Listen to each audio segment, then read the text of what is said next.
Hello Lagos, good afternoon and welcome to Football Domain on your number one online television channel CTV. I am your host Wisdom Chimoba. Yes, you can call me the principal thing. I go by so many names, but I prefer to be called the principal thing. Well guys, Football Domain is the show where we get to discuss everything as regards football. As the name of the show implies, Football Domain. It's football dominant. Yes, we discuss only strictly football matters, and in football, from the EPL to the La Liga, to the Ligue, everything about football, that is what we get to discuss on the show. Well, today we've got some interesting conversations, and I know you do not want to miss out on it, so do well to stay tuned because we'll be back in a bit.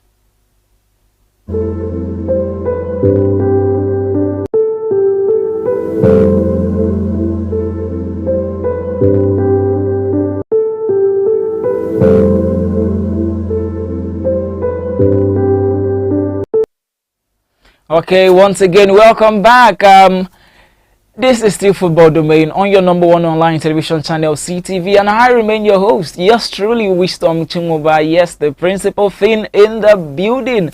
Okay, so once again, welcome to you, our dear listeners. If you're just joining us for the first time, Football Domain is the show where we get to discuss everything football. Yes, all football related matter, that is what we get to discuss on this show. Well, today the conversations we'll be going into, we've got different conversations, but we're going to be starting off with the PFA Awards. Yes, the PFA Awards, we know that the awards has been done. Cole Palmer was given the award for the PFA youngest player, and while the likes of Phil Foden and Bonnie Shaw won for the men and women respectively. But that is not the conversation that we are even going to be having today. It's interesting, you know, a whole lot of people have been talking about it, especially the fact that Cole Palmer, after having a brilliant season with Chelsea, in fact, a whole lot of people say single-handedly he brought Chelsea to where they finished last season. But you know, he's been given the award for the PFA Young Player of the Year award, but he missed out on the PFA Team of the season. That is quite the conversation, and I've heard so many people talk about it, and different arguments being, you know, brought to the table. Some have given reasonable explanation, even to to back up their points. But at the end of the day, I wonder what you make of that conversation. First of all, Cole Palmer having a brilliant season with Chelsea. In fact, was just unlucky, not to win the Golden Boot after chasing down Erling Haaland last season. But single-handedly, I can say that he really kept Chelsea, alive last season. And giving him the PFA Young Player of the Year award, that was well deserved. But him not making it into the team of the season. In fact, talking about the team of the season, I would be reading out to you the players that managed to make it into that team of the season. In goal, we have David Raya for Arsenal. And then in defense, we have the likes of Kyle Walker for Manchester City at right back, Saliba and Gabriel of Arsenal, both in centre back, and then left back is Virgil van Dijk for Liverpool. In midfield, it is Declan Rice, Rodri, and Martin Odegaard of Arsenal and Manchester City. And then up front is Ole Watkins, Erling Haaland, and Phil Foden. So those are the players that make up the PFA Premier League Team of the Year. Now, you look at this team, a whole lot of people, in fact, even I myself, I am of the opinion that, at least Cole Palmer ought to have made it into this team of the season. Because, well, I was listening to a friend of mine yesterday who said, for instance, look at Ole Watkins. The fact that Aston Villa is not your traditionally, not your traditional top 4 team, but yet Ole Watkins managed, to, in fact, it was, what's the word to use now? He even kept Erling Haaland on his toes in terms of the goal scorers award. And look at the assist Ole Watkins bagged last season. So that's a cogent point for Ole Watkins. But you look at Cole Palmer. Well, I wonder what you make of it. This is just me saying my own opinion, and you can do well to drop your comment if you want to be a part of the conversation. We're streaming live on YouTube, CTV Live. That is the handle, both on YouTube and Facebook, CTV Live. You can do well to drop your comments. Well, I'm still talking on the PFA Player of the Year award for the men and the women. Phil Foden won that for the men, while for the women, Bonnie Shaw, and both of them of Manchester City respectively, Foden for Manchester City men and Bonnie Shaw for Manchester City women. Now for Phil Foden, he had quite a remarkable season. In 35 games, he scored 19 goals with 8 assists. That is quite astonishing. And for Bonnie Shaw, she played 18 games, scoring 21 goals and 3 assists. Talking about the other awards, Christian Somerville, who has joined West Ham United in the Premier League, won the Championship Player of the Year award. And then I am Alfie May, who has joined Birmingham City, won the League One Player of the Year award after scoring 23 goals for Charlton last season.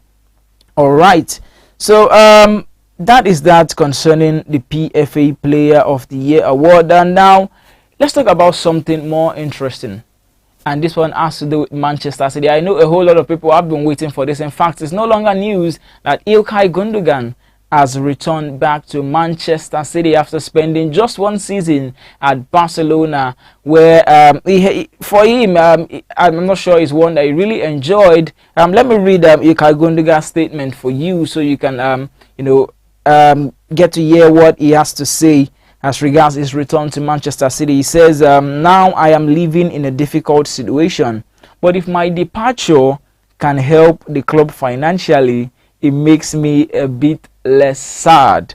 Nevertheless, it's been a time with incredible experiences and ups and downs. I always wanted to play at Barca, and I'm very grateful for a memory and experience that I will remember for my life. I wish you the best for the season and for the future.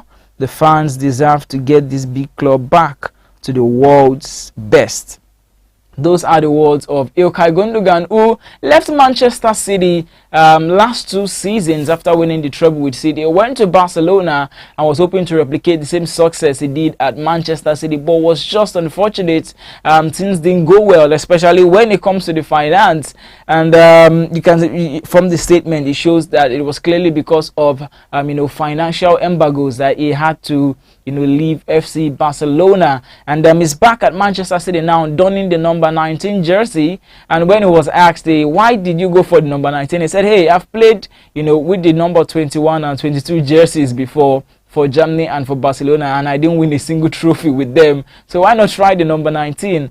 Besides, Bernardo Silva and Stefan Ortega both wear 18 and 20 respectively, so let him wear the number 19 to be in their middle, and hopefully he gets to win a trophy." He also added that it's not just about the number, but it's about the player donning that jersey and donning the number. So Ilkay Gundogan back to Manchester City on a 1-year deal, and it's one that Pep is really happy to have him back. We know last season, although it wasn't that evident, but if you're a City fan, or if you really watch football very well, you know that Manchester City lacked that bit of Gundogan factor last season. And it's interesting to know that Gundogan, despite leaving Manchester City, he went to Barcelona. He created the highest number of chances.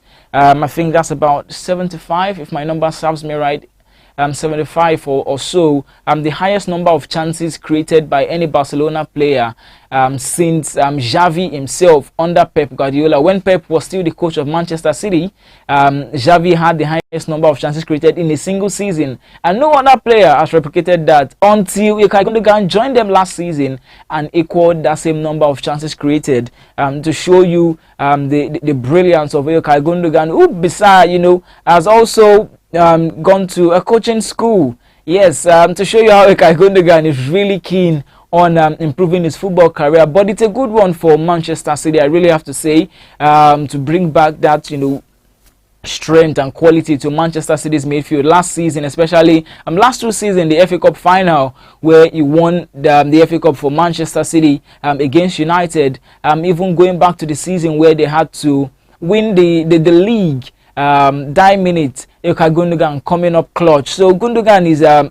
really important piece of Pep puzzle in Manchester City. So Pep is really happy to have him back. He signed a 1-year deal with an option to add a further year. But let's hope everything goes out well for Ilkay Gundogan and his return to Manchester City. Well, before we conclude the show, just to let you know, it's no longer news that Conor Gallagher has joined Atletico Madrid, while Joao Felix is now a Chelsea player, and he would be hoping to make his debut this weekend when Chelsea take on Wolves. For Emiliano Martinez of Aston Villa, their goalkeeper, the World Cup winning goalkeeper, is signed a new deal with Aston Villa that will keep him at the club until 2029. And before I leave, before we talk about our final conversation, Cole Palmer, there seemed to be a bit of worry for Cole Palmer after their game yesterday.